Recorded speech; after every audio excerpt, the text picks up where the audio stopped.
So I was recently asked this question on why the 2008 financial crisis had occurred. There's this misconception, it's widely popular, that people believe that deregulation had caused the financial crisis of 2008. Whether you're talking about the United States of America or Great Britain, people believe that the markets were unregulated, and believe it or not, that is actually a concession from these people to acknowledge what capitalism is. And it's a very big concession because they're basically acknowledging the fact that capitalism is about leaving the market be to regulate itself. Again, when you're speaking about capitalism, and I've mentioned this numerous times before, you're speaking about leaving things down to the market value, leaving things down to the laws of supply and demand. So it doesn't matter whether you talk about prices, interest rates, the ratio of money, the market itself determining what your interest rates are, your ratio of money, the money itself. Of course, there was the market that determined our money should be gold and silver. Now, we know in history things weren't black and white, and there was a certain level of intervention. For example, although Alexander Hamilton accepted and kept onto the markets gold and silver, I must admit, Mr. Hamilton, I'm a little uncertain as to the purpose of the Treasury Department. No doubt its function will reveal itself to me in good time. The future prosperity of this nation rests chiefly in trade. Trade depends, among other things, on the willingness of other nations to lend us money. And how would you propose to establish international credit? Our first step would be to incur a national debt. The greater the debt, the greater the credit.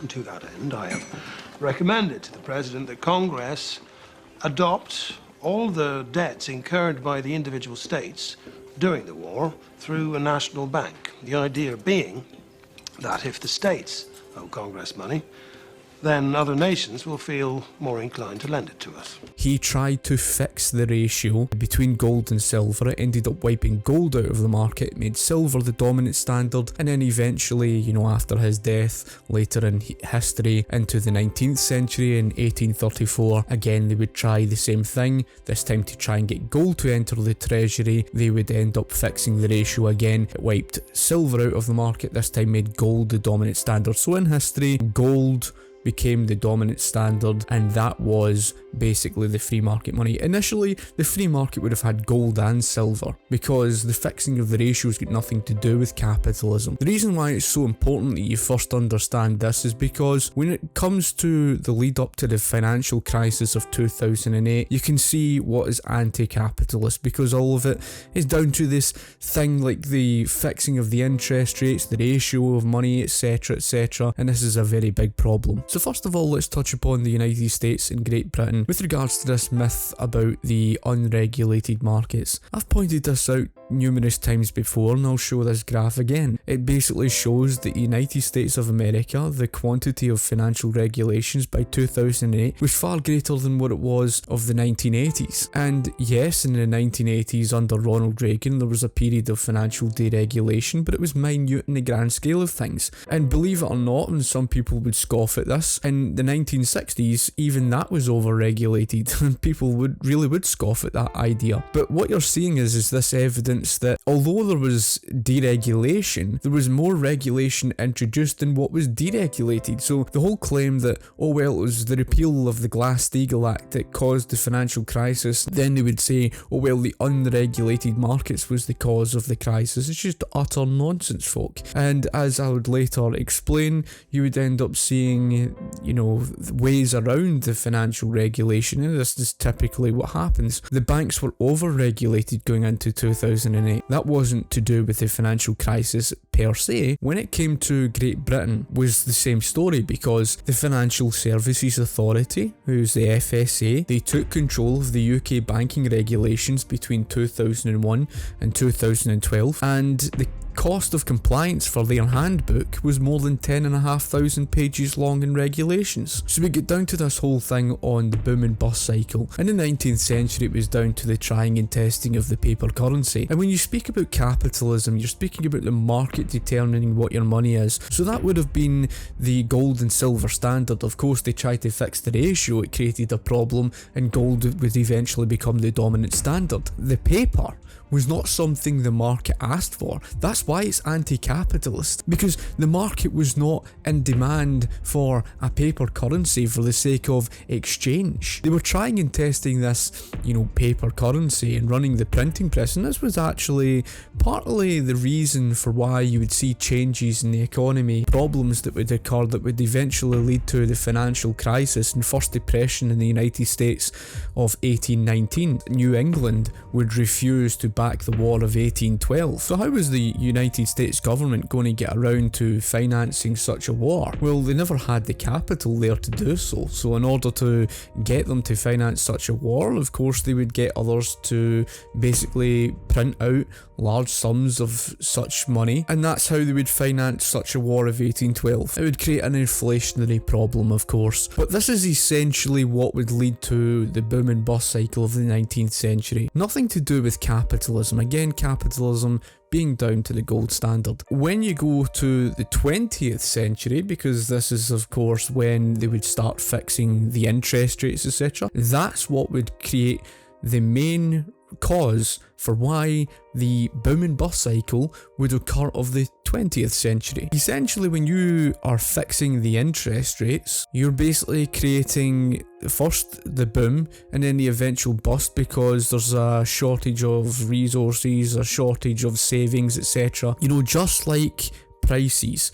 Prices are signals to the market. The higher price in the market is signifying there's a shortage of something. The lower price is signifying there's an abundance. And of course, the higher price and the lower prices create incentives between consumer behavioural patterns. So for example, the higher price might incentivize consumers or disincentivize consumers from spending or overspending on such a resource, so they tend to look for alternatives. Whereas if you've got a lower price, it increases consumer demand, so it affects consumer behavioural pattern. Well, it's the same story when it comes to the interest rates, because the higher the interest rates, people are going to save more. The lower the interest rates, people will tend to borrow more. But that's not the only thing about the interest rates. Just like prices, they are signals. So the higher interest rate is there as a purpose. It's there to say, and this is based on the market value, folk, because the market value is determined through the laws of supply and demand. So in other words, and this is essentially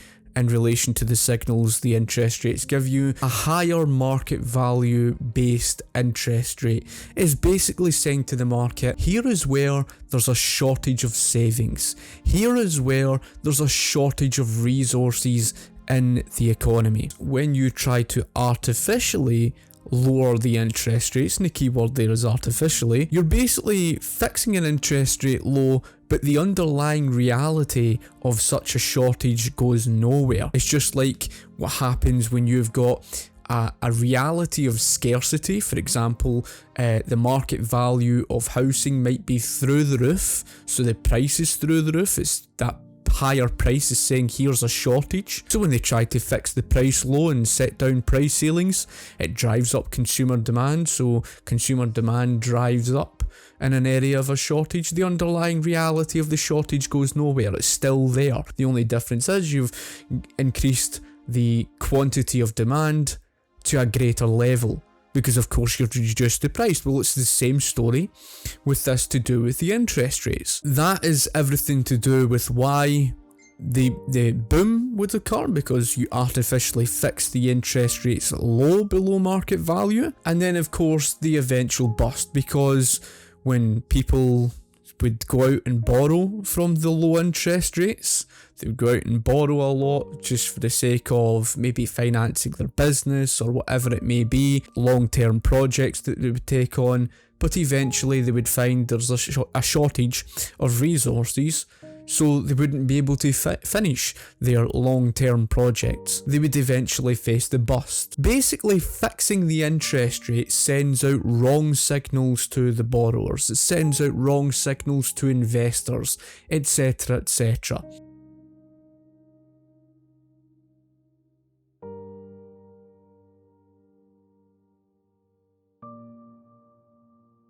So in direct correlation to do with the 2008 financial crisis, Ryan Dawson touches upon in his excellent book Separation of Business and State, and he mentions about how loans used to be done, and that with the lending institutions, etc. Lending institutions would create these mortgage loans and would lend them out basically to that of these subprime borrowers, and the subprime borrowers would be the type of people who otherwise wouldn't be able to pay back. How lending used to be done, as he mentions, how it used to be done was that the lenders would only lend out to those they could trust. They would check their documentation, they would check their credit rating history to see whether they can pay them back monthly, because they face a risk that if they lend out to someone, they might not be paid back. So they're faced that risk. A risk is involved, and that's typically what's involved with a capitalist system, because how a banking system would operate in a capitalist system, you're faced with risk. You're faced with the risk of, losses. So there's always the caution over who you lend your money out to. Now, that isn't how things would be done with regards to the 2008 financial crisis, and other things would correlate this with that, of course, the lowering of the interest rates, etc. The lending institutions, how things would change, the lending institutions would create these mortgage loans. They would lend them out to these subprime borrowers to explain, just like Ryan Dawson touches upon in a quote here. He says, sometimes these were people who were already in debt, had no collateral at all, and were not even required to provide documentation of their credit history or financial standing. They were given massive loans, which the lending institutions knew in advance they could not repay. Instead, they passed the burden of collection onto the investment banks. So essentially what Ryan Dawson's saying there, he's basically saying that the risk had been taken away, that the lending institutions were getting away with issuing out these large mortgage loans, the massive loans to these subprime borrowers, the type of people who'd be in debt, etc., who wouldn't be able to pay back. And what they would do then, in order to remove themselves of any risk, is they would take these mortgage loans, and then the lending institutions would sell them off to that of the investment banks. This would then correlate to do with that of the Federal Reserve and its fraudulent behaviour of fixing the interest rates low, below market value. Remember, at the end of the day, the higher interest rates served its purpose to encourage people to save more. There's a shortage of savings, a shortage of resources, etc. None of that goes away just because they artificially lower the interest rate. Lowering the interest rate is exactly what would create the boom, because that's what it means by a boom. It would increase the consumer demand, encourage them to go out and borrow a lot more. So that's exactly what they would do. They'd go out and borrow a lot more, and this correlates to that relationship with what the lending institutions were doing, because the lending institutions, coupled with that, would then lower their own rates, and of course the risk would be taken away from the lending institutions simply by selling off to the investment banks.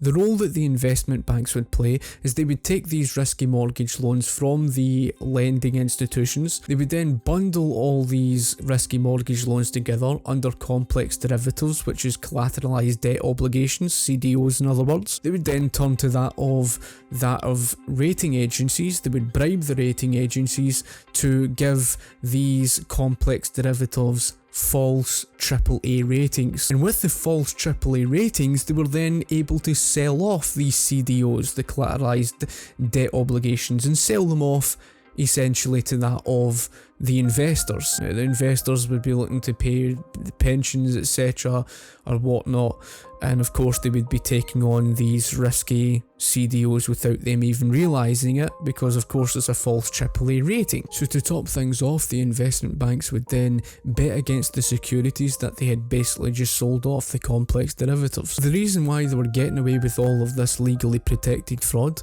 is because at the end of the day, they knew that if everything collapsed, forget about that of the investment banks as such, if they collapsed or whatever, the bottom line is the personnel involved in all of this, they were gaining from it. They were going to make a large sum of money, a large profit from essentially government's protectionism. You see, government's protectionism took the risk away. So it's going to create basically legally protected fraud. It's going to create incompetence. They knew that regardless of what they were doing, the fraudulent behaviour, they knew government was always there to protect them. So it's not a case that it's just a fault of that to do with the investment banks and these lending institutions, etc. It's not just a fault of these lenders, it's also a fault to do with government in the first place. Government's protectionism is a very big part of why the problem had occurred. It wasn't just, of course, a case of fixing the interest rates lower that created the problem. You also had the Securities and Exchange Commission, who encouraged by fixing the ratio to 1:33 that enabled a large amount of borrowing to take place for especially these investment banks to create these complex derivatives, and this process would go over and over and over, where the lending institutions would create these mortgage loans, lend them out to these subprime borrowers. They would then sell them off to the investment banks. The investment banks would bundle it together with the complex derivatives, give them false credit ratings, basically through that of the rating agencies, and then they would sell them off basically to that of the investors, and they would get away with this large scale amount of lending simply because, coupled between artificially fixing the interest rates lower, fixing the ratio super high,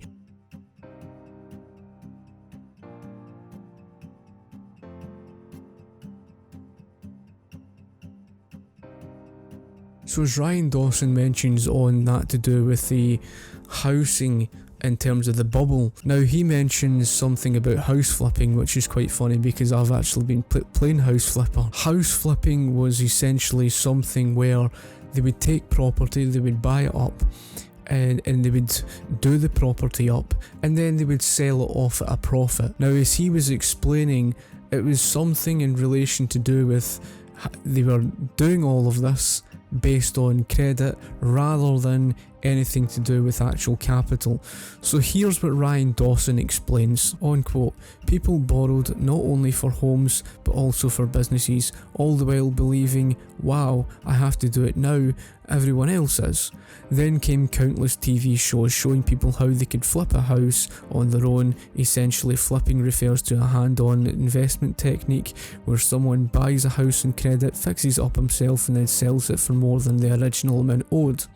Still, other enterprising individuals would buy a house, live in it for a couple of years as a method to avoid capital gains tax, and then sell it again for more than the original loan. These strategies shared a fundamental flaw, which is that there must eventually be a last person left to hold the bag. All of this would be financed through the use of credit, and when selling off, of course, people would buy over property by buying over a loaned property with a second loan. Of course, further down the line, it would create a serious problem. And this, of course, house flipping problem is essentially what would eventually lead to soaring house prices, where even the honest man who has worked, and has no debt at all, is then faced with a scenario where property is no longer affordable because of all of this problem. And all of that is created because it's the absence of capital. It's all been done through this of credit and, of course, the house flipping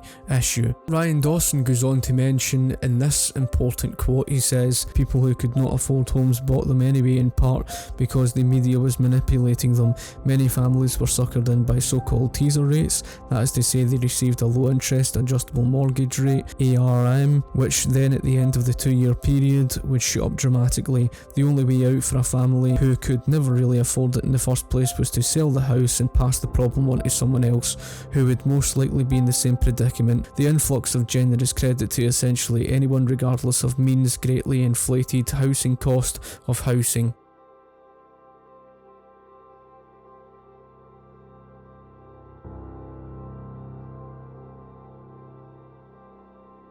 So as Ryan Dawson also goes on to mention about the credit default swaps and to do with the insurance companies, he was mentioning about how initially insurance companies would pay for the single individual. However, with credit default swaps, it ended up putting, of course, more than one person on the same insurance, and that would create a heavy burden on the insurance company. Now, I had an argument more recently, it was probably about a couple of months ago or so, and someone had mentioned something to do with the credit default swap and how government regulation would fix the problem. Well, actually, what you would see with the credit default swap is they would find a way around government regulation. Like I said earlier on, there's ways around government regulation, so all they would basically do is they would turn to SIVs, which is to say they would look to offshore accounts, so then that way their financial obligations couldn't be seen. So all in all, there is a lot of technical information and, a lot of information that goes into the whole thing to do with the 2008 financial crisis that is really interesting, and of course Ryan Dawson touches upon that in his book Separation of Business and State. Essentially, it wasn't because of some deregulation caused the banking crisis, otherwise why did Denmark storm past 2008 without a problem? You saw it yourself with the financial regulation that was through the roof in the United States. Again, the FSA, the handbook for the compliance of regulation, the costs for their handbook, basically it was through the roof, more than 10,500 pages. So it's just utter nonsense when these people say, oh well, it was the unregulated markets. Nothing at all to do with that. A large part of the problem and why people do not blame the government, it was the government that's largely to blame for this, because it's government's bailouts, it's government's protectionism, protecting these bad banks from, failure. Because if you are faced with the economic reality of a risk for anything you lend out, you face the risk that you're going to end up facing losses, and therefore you wouldn't just lend out to anybody. This is the very reason for why the 2008 financial crisis would take place. So I hope that really clears everything on the 2008 financial crisis. Like I say, nothing to do with that of capitalism, because capitalism would just leave the bad banks to fail, and they would be faced with a risk that's involved, and that risk would be, if you can't pay back, then tough. That person would default, the lenders would end up facing a loss, and of course, under a capitalist system, you would be face-to-face liquidation. That's the reality of a capitalist system. It's not involving socialist bailouts under this mixed economy. And it's because of the socialist government protectionism, the socialist government subsidies, that encourages incompetence. That's what encouraged the legally protected fraud and the socialist fixing of the interest rates and the ratio of money by that of the Federal Reserve and the Securities Exchange Commission. So that's the very reason why you would end up seeing the large-scale borrowing that you did, and why they would get away with lending to the type of people that otherwise they wouldn't trust. They wouldn't lend to those type of people in a capitalist system because they know they wouldn't be able to pay them back. So you see, the presence of socialism actually is the problem. Socialists would like to have you believe otherwise, but they've already been forced into a concession. They've said, oh, the unregulated markets created the problem. That's them more or less saying and acknowledging the fact that capitalism is the market regulating itself. In other words, leaving interest rates, etc. be to itself down to the market value, not being determined through fixing the interest rate above or below market value. And that's another thing in the previous video I did mention about the market. That's what you're referring to when you're speaking about the market. What's anti-market is trying to control it. The market is in relation to do with the free market. The market's in relation to do with capitalism. When you're anti-market and you're trying to centrally plan, you could look at that of fixing interest rates, fixing prices, whatever it may be. That's the reason why in this mixed economy you've got a level of central planning to some degree. It's just not some extreme level of central planning in the economy like you see of communist countries, where they essentially plan bloody well everything. Right, so that's what you have, a mixed economy.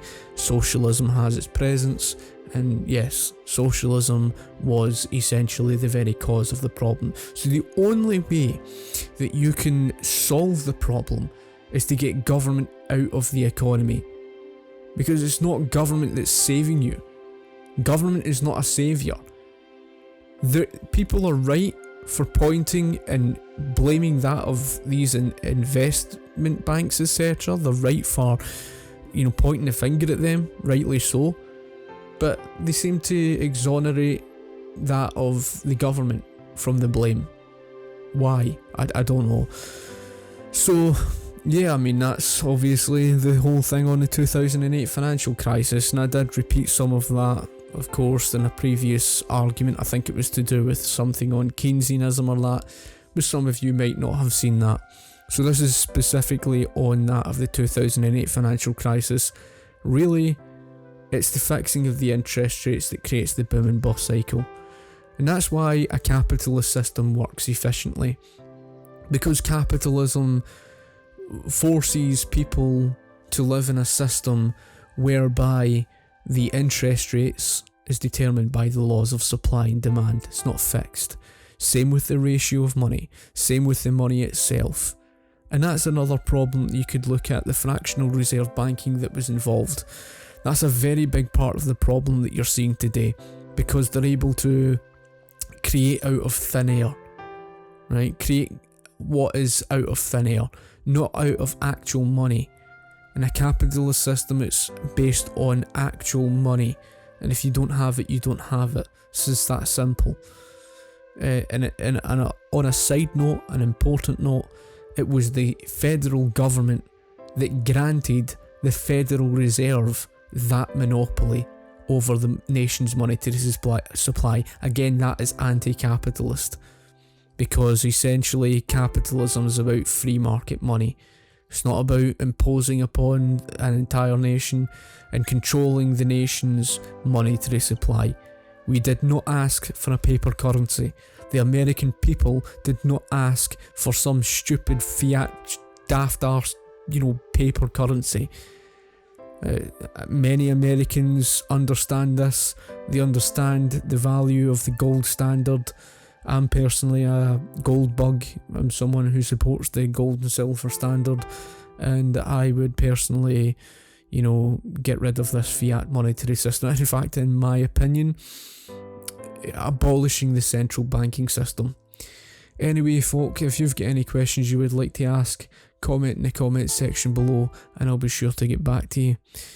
Anyway, thank you for watching. I shall talk to you later. Cheers.